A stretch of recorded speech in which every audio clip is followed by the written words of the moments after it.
En la década de 1930 fue investigado de manera exhaustiva el caso de una mansión embrujada donde sucedían fenómenos aparentemente sobrenaturales, incluyendo la frecuente aparición de un fantasma. Y si hemos de hacer caso a los resultados de dicha investigación, entonces tendremos que aceptar que el cerebro humano puede producir fantasmas mentales. La historia que usted conocerá a continuación es un caso muy particular de aparición fantasmal, pues aunque se parece a muchos otros en el sentido de que el espectro aparenta ser el espíritu de una persona muerta, se distingue porque los resultados de su estudio indican que el fantasma fue ni más ni menos que una proyección hecha por el cerebro de una persona emocionalmente perturbada. Este caso suele todavía ser traído a colación por investigadores del fenómeno de los fantasmas, cuando discuten la influencia de factores psicológicos en las supuestas apariciones, y los estudiosos del tema creen que aquel acontecimiento puede explicar por qué algunos individuos son espantados por espectros en un sitio en particular, mientras que otros no. Las incidencias que enseguida les relataremos fueron estudiadas por Nándor Fodor, investigador psíquico húngaro, famoso por sus teorías sobre la influencia de aspectos psicológicos y sexuales en el fenómeno poltergeist, y su punto de vista sobre el caso aparece en su libro The Haunted Mind de 1959. En junio de 1934, el señor y la señora Kell, seudónimos que les asignó Fodor, compraron la mansión Ash, localizada en Sussex, Inglaterra. La casa había sido construida en el siglo XIII y gran parte de ella había sido destruida y reconstruida, pero una porción de la estructura original aún se conservaba cuando los Kell adquirieron la propiedad.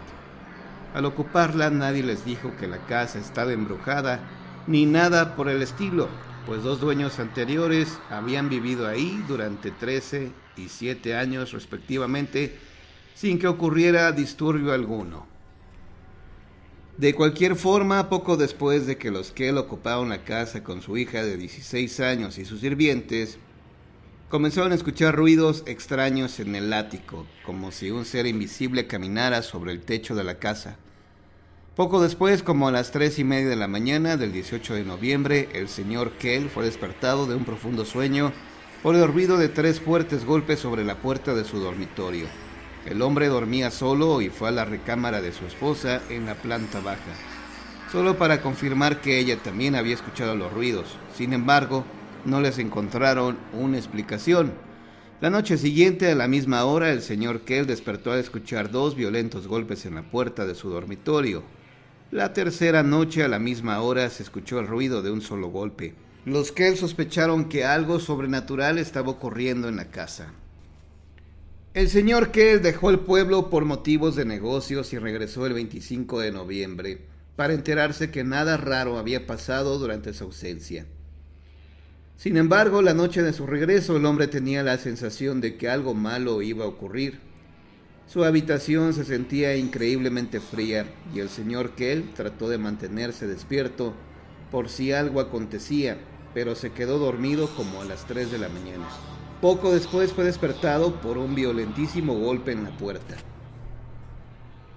Se enderezó y no pudo dar crédito a lo que veía. Parado en el vano de la puerta estaba, como él lo describió, un pequeño anciano vestido con una bata verde, unos pantalones muy sucios, polainas, un sombrero deforme sobre la cabeza y una bufanda alrededor del cuello.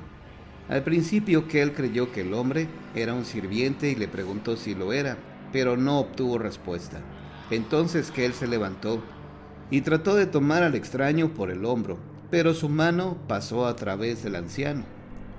El dueño de la mansión Ash sintió que se desmayaba y como pudo llegó al cuarto de su esposa, quien al verlo pálido, mudo y tembloroso fue a buscar un poco de brandy y se encontró con el hombrecillo todavía parado en el vano de la puerta del dormitorio del señor Kell.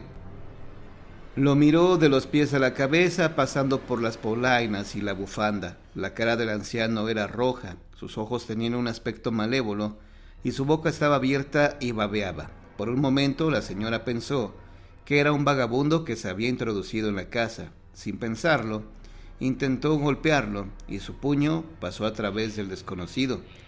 Entonces la valiente mujer hizo lo que suele hacerse cuando se ve a un fantasma. Corrió despavorida. El hombre verde, como los Kell lo llamaron, hizo más apariciones, usualmente para el señor Kell. La familia siguió escuchando golpes y pisadas, pero ya tenían a quién atribuirlos. El anciano aparecía con frecuencia frente a la chimenea en el cuarto del señor Kell, lo cual hizo a la señora Kell pensar que algo estaba oculto dentro de este lugar. Asimismo, ella descubrió que tenía el poder de hacer que el fantasma se desvaneciera al tocarlo, y que el señor Kell no podía hacer lo mismo. Una vez el espectro levantó la cabeza y la señora pudo ver que su cuello había sido cortado en todo su contorno. Ella concluyó que el fantasma era una víctima asesinada y especuló que era su esqueleto lo que se encontraba dentro de la pared de la chimenea. Los sirvientes se asustaron tanto ante las apariciones que prefirieron abandonar su trabajo.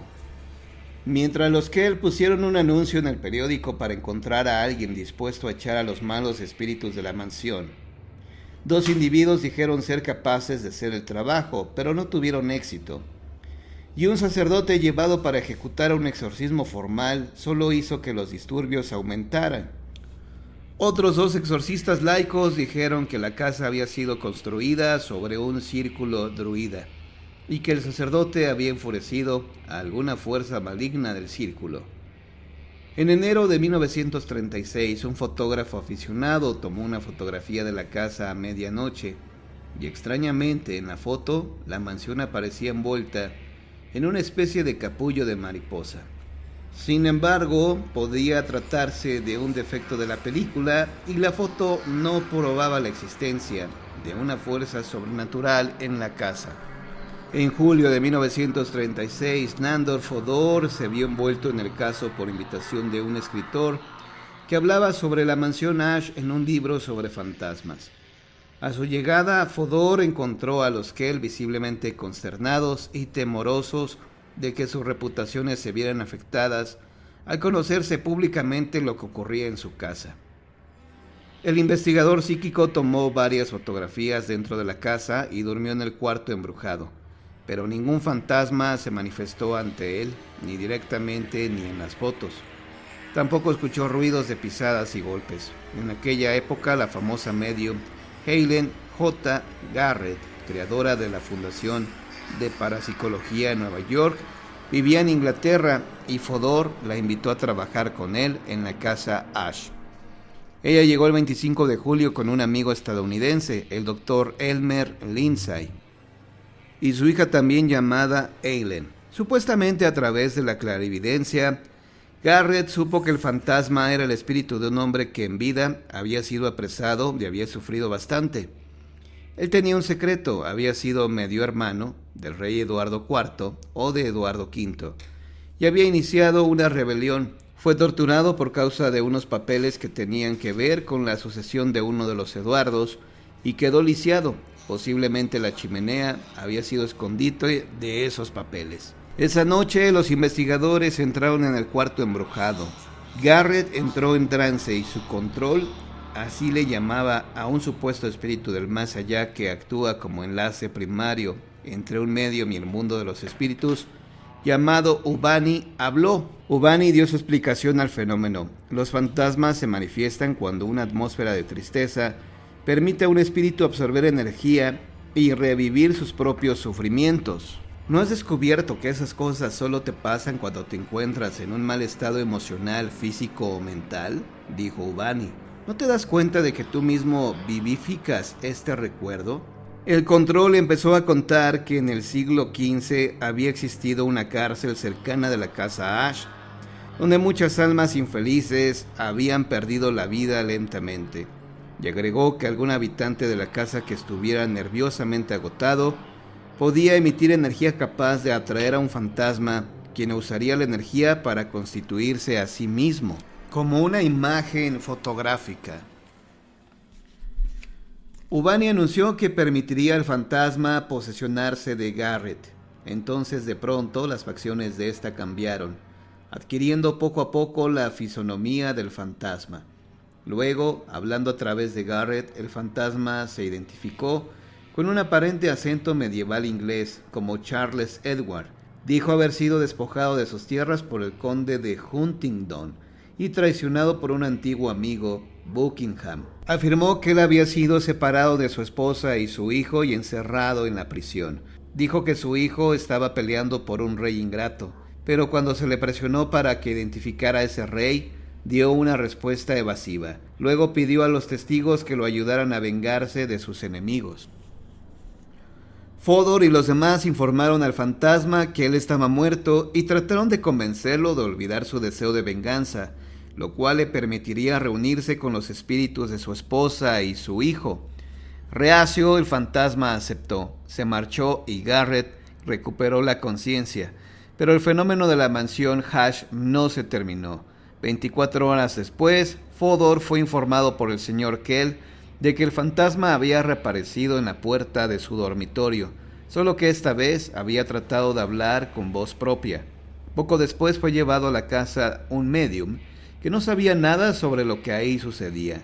El mismo fantasma se manifestó a través de él y le dijo a Fodor que debía conducir otra sesión a fin de purificar finalmente la mansión Hash. Obediente, el investigador psíquico condujo una sesión más en compañía de Helen J. Garrett, pero sin los Kell. De nuevo el fantasma pidió con insistencia ayuda para vengarse. Sin embargo, de pronto Vani anunció que los Kell habían usado a la pobre e infeliz criatura para atacarse uno al otro y que ellos no querían genuinamente que el fantasma se fuera. El control dijo también que si la infelicidad en la casa persistía, ésta se volvería verdaderamente embrujada e infeliz para futuros ocupantes.